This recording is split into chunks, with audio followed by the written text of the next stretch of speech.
Balancing work and family is one of the most important of all considerations in the way you organize your time and your life. And we start off with this critical principle. Number one is that your happiness should be your chief aim in life. Not somebody else's happiness, but your happiness. Your happiness shouldn't be second, it should be first. Because here's the rule. If ever you make somebody else's happiness or something else more important than your happiness, you may get that, but you won't ever be happy. Abraham Lincoln once said, the very best way to help the poor is not to become one of them. The very kindest thing that you can do for other people is to be happy yourself. And this brings us to point number two. Point number two is fully 85% of your happiness comes from your relationships with other people. Fully 85% of your happiness comes from your relationships. Now what this also means is that fully 85% of all your problems also come from your relationships with other people. And one of the primary reasons why we have problems in our relationships, especially the most important ones, is because we don't spend enough time and we don't spend the right quality and quantity of time with them, which we'll deal with in this session. So here's the starting point. Here's a good question. It's, how would you spend your time if you learned today that you only had 6 months to live? How would you spend your time if you learned today that you only had 6 months to live? We asked this question earlier in this course, but the second part of this is, with whom? Who would you spend the time with, predominantly? What would you want to do with that person?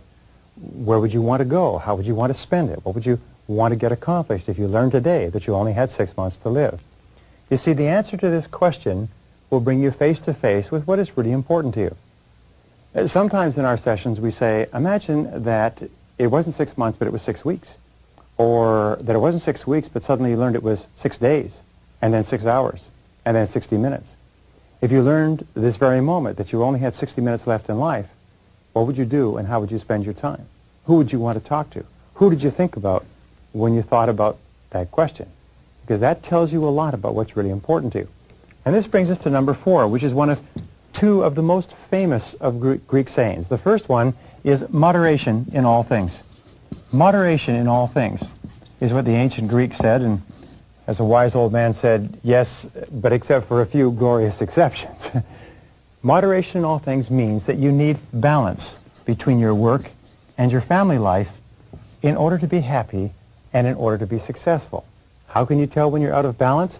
You always experience being out of balance with stress, with anxiety, with irritation, with sleepless nights, with sometimes psychosomatic illnesses. Whenever you're out of balance in your life, you begin to feel it, and it begins to manifest itself in your relationships with other people. So the starting point of getting your life into balance, number 5, is to begin with your values. We talked about this before, but ask again. What are your values, and what is really important to you? What's really important to you? What do you really care about? Because it's only when you absolutely know what's most important to you that you start to feel happy. And here's the rule. Either you run your life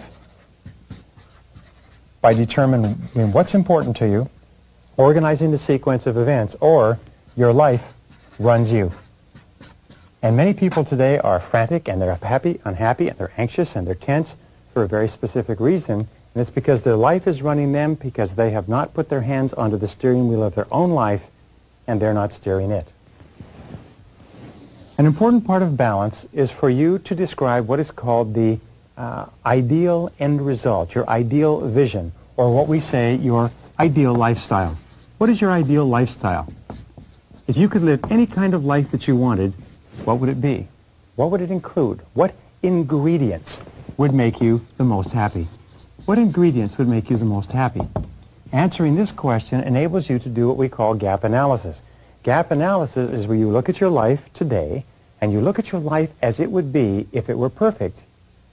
And you look at the differences between where you are and where you want to be, and you ask yourself, what changes would you have to make to begin to create your ideal life, especially with regard to the most important people in your life? And here's one of the most important points of balance. It's to set peace of mind as your highest goal. Peace of mind is in reality the highest human good. It's the aim of everything we do in life. It's the foundation of all psychology and philosophy and religion and everything else, But you need to set it as your highest goal and then refuse to compromise your peace of mind. And here's the most remarkable discovery. When you set peace of mind, your own personal inner happiness and contentment as your highest goal, you'll probably never make another mistake. You'll receive unerring guidance, always to do the right thing at the right time. And then if you refuse to ever compromise your peace of mind, you'll become a person of character and strength and inner integrity and personal confidence. So here's a question for you. A, what gives you your greatest peace of mind? Analyze it. Ask, identify. What gives you the most peace of mind? What makes you feel the very best? What situation? What people? What is going on in the present or what has happened in the past that makes you feel the best? And B, what detracts from your peace of mind? What kind of thoughts? What kind of people? What kind of situations make you the most anxious or the most uneasy or the most tense? And what can you do to start having more of A and less of B? Now, number 8 is remember this, that dissatisfaction and unhappiness always arise when your goals and activities on the one hand and your values on the other hand are not congruent. Goal congruency with your activities or with your values is absolutely essential. It means that you must be living your life and doing what is most important to you. And whenever you're not, you feel a lot of stress. So ask yourself this question. In what part of your life do you experience the most stress? In what part of your life do you feel tense or anxious or like you're running, or do you feel under pressure? Almost invariably it's because you're doing something that's inconsistent with your very highest and best good. Point number 9 in balance is this. Treat your time like money. Treat your time like money and always ask, how can you best spend it for maximum happiness? How can you spend your time in such a way that it gives you the greatest payoff, that it gives you the greatest amount of satisfaction in life? The 10th key to balance is very simple. It's to do more of one thing, you must do less of another. To do more of one thing, you must do less of another. So here's my question. What do you have to do more of, and what do you have to do less of in order to get your life back in balance? And when do you start? When do you start doing more of one thing and less of another, or less of one thing and more of another? Remember, as we said before, setting priorities in getting balance means setting posteriorities as well. Number 11. Remember that love is the most important thing in the world. Love is not just a happy, emotional thing that you get occasionally. Love is absolutely central to mental and emotional well-being. In fact, one psychologist once said, everything we do in life is either to get more love or to compensate for lack of love. So here are the keys to dealing with love. First of all, accept that love is not peripheral, love is central. Make your family central to your life, not peripheral. Put it in the middle of your life. Plan your whole life around your family. B, treat your spouse, who is the most important love relationship in your life, with special care, which means with kindness, with courtesy, with consideration. Treat your spouse as though he or she were the most important person in the world, because in most cases, he or she is. And number 11C is the universal maxim of Immanuel Kant, which is the question you ask in considering everything, which is, what kind of a family would my family be if everyone in it were just like me? Try to see your family through your own eyes. Try to look at your family from the perspective of how would they act or feel or behave if I treated them the way they treat me, if they treated me the way I treat them. And if you always practice the golden rule with your family, you'll be amazed at how much more sensitive you are to the things you can do or not do that make a difference. Now, number 12, here's the key to balance. I travel 120 to 150 days a year, and people ask me this all the time, and here it is. The key to balance? Do just 2 things. Especially when your children are growing up, do just 2 things. And the 2 things are work and family. It's as simple as that. You see, the major mistake that we make is when we're growing up, we take on an enormous number of things to do, but what happens when we get married and have children and responsibilities, we take on more and more and more, but we don't drop anything off. What you have to do is you have to put all of these other things aside. Now, in doing just two things, number 13 is work all the time you work. Work all the time you work. This is the key to balance. Work all the time you work. Now, here's what happens. Too many people spend too much of their time fooling around at work. What you have to do is you have to put more of yourself into your work. Because every minute that you spend fooling around at work, socializing and wasting time, which causes your work to accumulate, causes you to have to take it home in the evenings and on the weekends, is time that you're taking away from your family. So work all the time you work. When you go to work, work 100% full blast all the time. Don't let anybody waste your time or detract time from your work. Which brings us to number 14. The other part of balance is when you're with your family, be there 100% of the time. Don't be there physically with the rest of your body watching television, looking out the window, talking on the telephone, reading the newspapers, and so on. When you're with your family, practice focused attention and be there 100% of the time.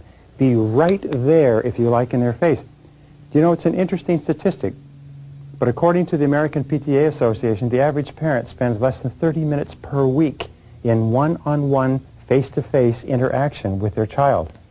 You wonder why we have problems with some of our children? It's because parents don't spend time with them. Number 15 is cut back on all the things that cut into family time. Cut back on newspapers. Remember, when you read a newspaper, when one of your members of your family is there and wants to communicate with you, what you're saying is the newspaper is more important than you are. Cut back on television. Cut back on radio. Cut back on outside activities and aimless socializing, because everything that you do that is one of these things is time that you're taking away from the most important people in your life. Number 16, spend unbroken chunks of time with the most important people in your life. In order to learn to love someone, in order to get really close to someone, you've got to spend a lot of time with them. You can't do it sporadically. I often recommend that people take car trips where you can sit in the car with a person for an hour or 2 or 3 hours. It's amazing what you learn spending those unbroken chunks of time. Now, here's a rule. Spend 60 minutes every day with your spouse, not talking about work, not talking about money, but talking about family and life and the future. Now, here's the most important rule of all. It's the foundation rule of this whole session. It's the most important thing I've ever learned in balance. It's this.